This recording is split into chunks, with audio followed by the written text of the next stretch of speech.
പത്രങ്ങളും മാധ്യമങ്ങളും അറിയാതെ പോയ, വിളിച്ചു പറയാത്ത, മനഃപൂർവ്വമല്ലാത്ത ഒരു കൊലപാതകത്തിന്റെ ചുരുളഴിക്കുകയാണ് ഇവിടെ. എവർക്കും പുതിയൊരു വീഡിയോയിലേക്ക് സ്വാഗതം. നമസ്കാരം. 2017 ആ കാലഘട്ടങ്ങളിൽ സംഭവിച്ച ഒരു കാര്യമാണ് ഇപ്പോഴും സംഭവിച്ചുകൊണ്ടിരിക്കുന്ന ഒന്നുകൂടിയാണ് എന്ന് വേണമെങ്കിൽ പറയാം. ആ മനുഷ്യൻ ഒത്തിരി പേരുടെ ജീവനെടുത്തു. എത്രയോ ജീവനുകൾ അയാളും അയാളെ പോലുള്ളവരും എടുത്തു കാണുന്നു. പണത്തിനോടുള്ള ആർത്തിയും, തൊഴിലിനുള്ള ആത്മാർത്ഥമില്ലായ്മയും, പ്രൊഫഷനിലുള്ള അറിവില്ലായ്മയും, അയാളുടെ കഴിവിലുള്ള അതിരുകിടന്ന ആത്മവിശ്വാസവുമാണ് ആ കൊടുക്രൂരതയ്ക്ക് കാരണവും. ജീവൻ കൊടുക്കുന്ന ദൈവമായി നാം കരുതുന്നവരാണ് ജീവൻ എടുക്കുന്ന സാത്താന്മാരാക്കുന്നത്. ഓരോ ഹോസ്പിറ്റലുകളെയും ഇറച്ചിക്കടകളാക്കുകയാണ്. ഓരോ ഡോക്ടേഴ്സും ഇറച്ചിവിട്ടുകാരുമാണ്.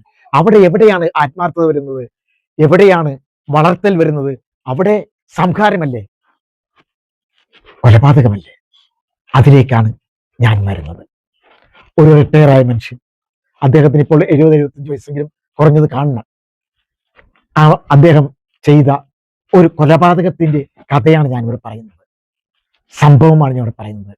2017 കാലഘട്ടങ്ങളിൽ ഞാൻ ഫോർട്ട് കൊച്ചി ഓഫീസിലായിരുന്നു. അന്ന് അവിടെ വർക്ക് ചെയ്യുന്ന ഒരു കോൺട്രാക്ട് വർക്കർ, ഞാൻ സീനിയർ അസിസ്റ്റന്റ് ആയിരുന്നപ്പോൾ വർക്ക് ചെയ്തിരുന്ന കോൺട്രാക്ട് വർക്കറാണ്. അദ്ദേഹത്തിന്റെ ഭർത്താവിന്റെ സഹോദരിക്ക് വന്ന ഒരു ദുരനുഭവമാണ്, ദുരന്തമാണ് ഞാൻ നിങ്ങളിലേക്ക് നൽകുന്നത്. അദ്ദേഹം ചോദിക്കുന്ന വീട്, അതിനടുത്ത് ഒരു പ്രശസ്തമായ ഒരു കമ്പനിയുടെ പേരിലുള്ള ഒരു ഹോസ്പിറ്റൽ. ആ ഹോസ്പിറ്റലിലെ ഓർത്തോപീഡിയാക്കായിരുന്നു ഇദ്ദേഹം. ഈ മനുഷ്യനെ കാണാനായിട്ട് അദ്ദേഹം കാൽവേദനയെ തുടർന്ന് ചെന്നു. അത് ആമോദത്തിന് തുടക്കമാണ് എന്ന് അദ്ദേഹം പറയുകയും ചെയ്തു. അതിനനുസരിച്ച് ട്രീറ്റ്മെന്റ് തുടങ്ങി. അപ്പൊ ഈ അസ്ഥിരോഗ വിദഗ്ധനാണല്ലോ, അപ്പോൾ അത് ഓക്കെ എന്ന് ഇവരും വിചാരിച്ചു. അയാൾ പൂർണ്ണമായി വിശ്വസിച്ചു. അയാള് ഒത്തിരിയധികം മരുന്നുകൾ എഴുതി തുടങ്ങി. കുറിപ്പടികളാണ് കൂടുതലും.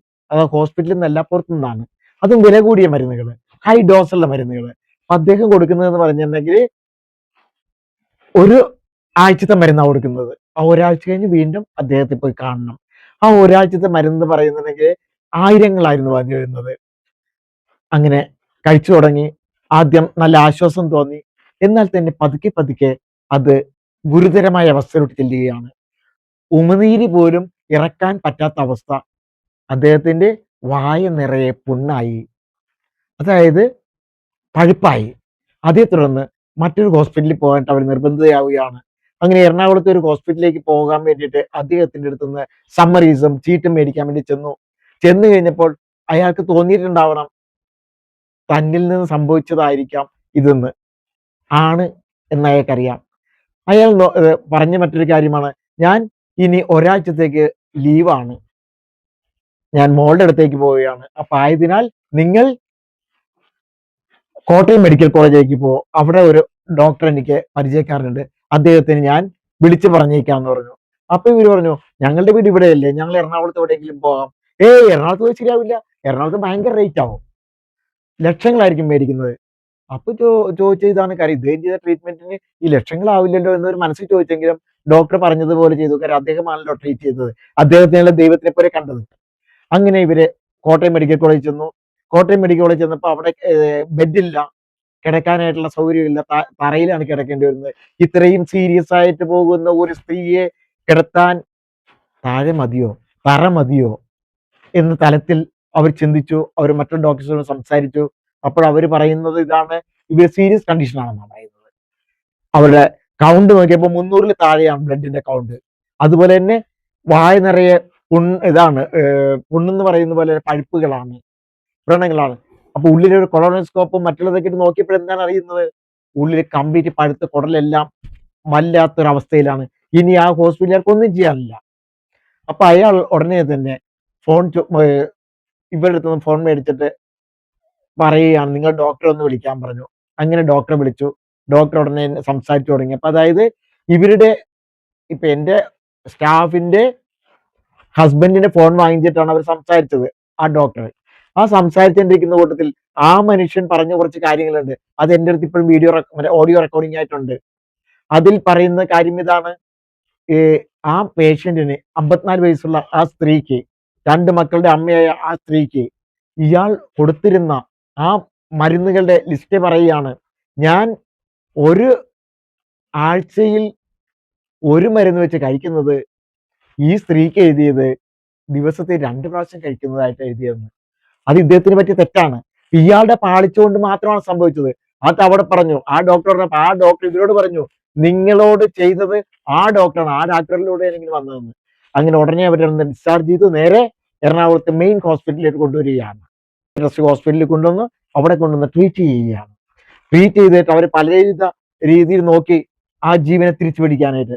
അപ്പൊ അവർ പറഞ്ഞു ഇനി ബ്ലഡ് വേണ്ടി വരും, ഏതാണ്ട് 6 കുപ്പിയോളം ബ്ലഡ് വേണമെന്ന് പറഞ്ഞിട്ട് അവര് ബ്ലഡൊക്കെ ഓരോ സ്ഥലങ്ങളിൽ കളക്ട് ചെയ്തു. അവരുടെ മോനാണെങ്കിൽ ബാംഗ്ലൂർ ജോലിയായിരുന്നു, അവിടെ നിന്ന് അവനെ വരുത്തി. അത് അത്ര സീരിയസ് ആയതുകൊണ്ട് ആ സമയത്ത് ഈ ബ്ലഡ് ഇത് എല്ലാം ഓക്കെ ആയി ഓപ്പറേഷന് വേണ്ടിയിട്ട് കൊണ്ടുവരികയാണ്. അത്രയും ദിവസം വെന്റിലേറ്ററിൽ കിടക്കുകയാണ്, ജീവനുമായിട്ട് മൽപ്പിടുത്തം നടത്തുകയായിരുന്നു. അങ്ങനെ ഓപ്പറേഷന്റെ ദിവസത്തിന്റെ അന്ന് തലേ ദിവസം രാത്രി അദ്ദേഹം ഭൂമിയിൽ നിന്ന് വിട പറയുകയാണ്.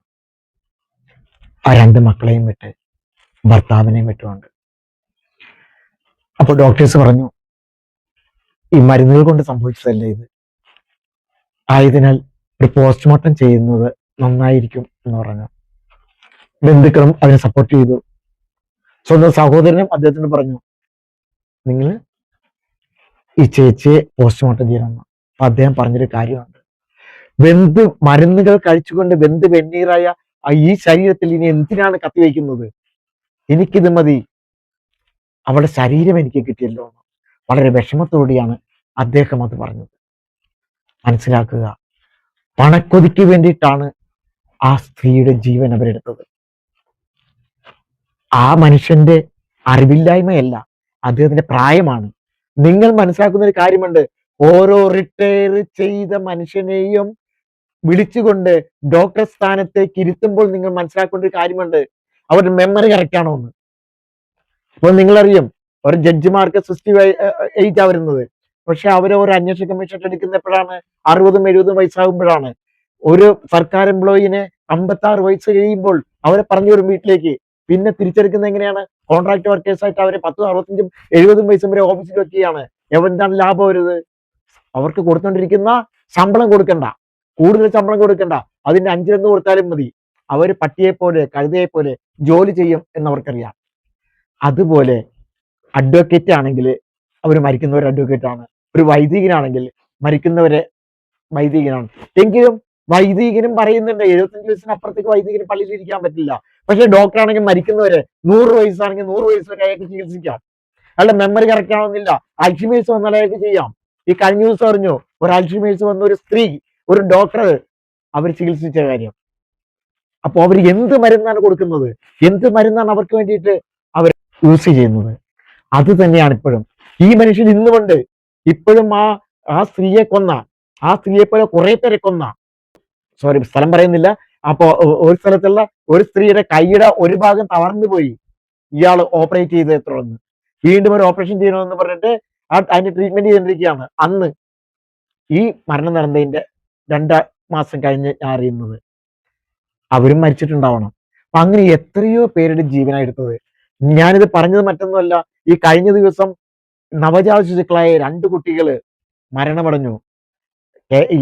ഇന്ത്യയെ സംബന്ധിച്ചിടത്തോളം 2016 കണക്ക് നോക്കുകയാണെങ്കിൽ 4300 പേരുടെ ജീവനാണ് ഒരു ദിവസം ഇതുപോലുള്ള അപാകതയേറിയ അല്ലെങ്കിൽ ചികിത്സ പിഴവോടുകൂടി ചെയ്ത ട്രീറ്റ്മെന്റിലൂടെ മരണമടഞ്ഞത് എന്ന് നിങ്ങൾ അറിയണം. ലോകത്തിന്റെ കണക്കെടുത്തു കഴിഞ്ഞാൽ ദശലക്ഷക്കണക്കിനാണ്. ഇന്ത്യയുടെ കണക്ക് മാത്രമല്ല, കേരളത്തിലോട്ട് വന്നാലും അതുപോലെ തന്നെയാണ്. നാം അറിയാതെ ഒത്തിരിയധികം ജനങ്ങൾ മരിക്കുന്നു. തിരുവനന്തപുരത്ത് ഹോസ്പിറ്റലിൽ മരിച്ചിട്ട് അതേപ്പറ്റി ഫേസ്ബുക്കിൽ എഴുതിയിരുന്നു, ചികിത്സാ പിഴവുകൾ എവിടെയുമുണ്ട്, നമ്മളിലൂടെയും വരുന്നുണ്ട്. നമ്മൾ എത്ര ഡോക്ടേഴ്സിനെ കാണും? ഒരു അസുഖം വന്നാൽ നമ്മൾ ഒരു ഡോക്ടറെ കാണും, അയാൾ പറയുന്നത് കേൾക്കുള്ളൂ, അയാൾ പറയുന്നത് അറിയുള്ളൂ. ഇവരെന്ത് പഠിച്ചിട്ടാണ് വരുന്നത് നിങ്ങൾ ചിന്തിക്കുക. അവർ പഠിക്കുന്നത്, അവർ അറിയുന്നത്, അവർ നമ്മൾ പ്രവർത്തിക്കുന്നത് എന്താണ്? അവർക്ക് അറിയില്ലാത്ത കുറെ കാര്യങ്ങൾ, മെഡിക്കൽ റെപ്രസെന്റേറ്റീവ്സ് പറയുന്ന കുറെ കാര്യങ്ങൾ ബുക്കിലൂടെ അറിയുന്ന കുറച്ച് കാര്യങ്ങൾ. അപ്പോൾ അവരെല്ലാവരും അറിവുള്ളവരല്ല. അത് നമ്മൾ ചെല്ലുന്നത് ശരിയായ ഡോക്ടർ അല്ലെങ്കിൽ നമ്മളുടെ കാര്യം പോക്കാണ്. നവജാത ശിശുക്കളും മറ്റുള്ളവരും ഇവരുടെ ചികിത്സാ പിഴവുകളുടെ മരിക്കുന്നതിന് നാം പ്രതികരിക്കണം. നാം അറിയണം, ഈ നമ്മൾ പ്രതികരിച്ചില്ലേ പിന്നെ ആരാണ് പ്രതികരിക്കുന്നത്? ഒരു മനുഷ്യന് വേണ്ടി നാം പ്രതികരിക്കുന്നില്ല. പട്ടിക്കും പൂച്ചയ്ക്കും വേണ്ടി സംസാരിക്കാൻ ഇവിടെ ആളുണ്ട്. മറ്റൊരു വീഡിയോയുമായി വീണ്ടും നമുക്ക് കാണാം. Okay, thank you.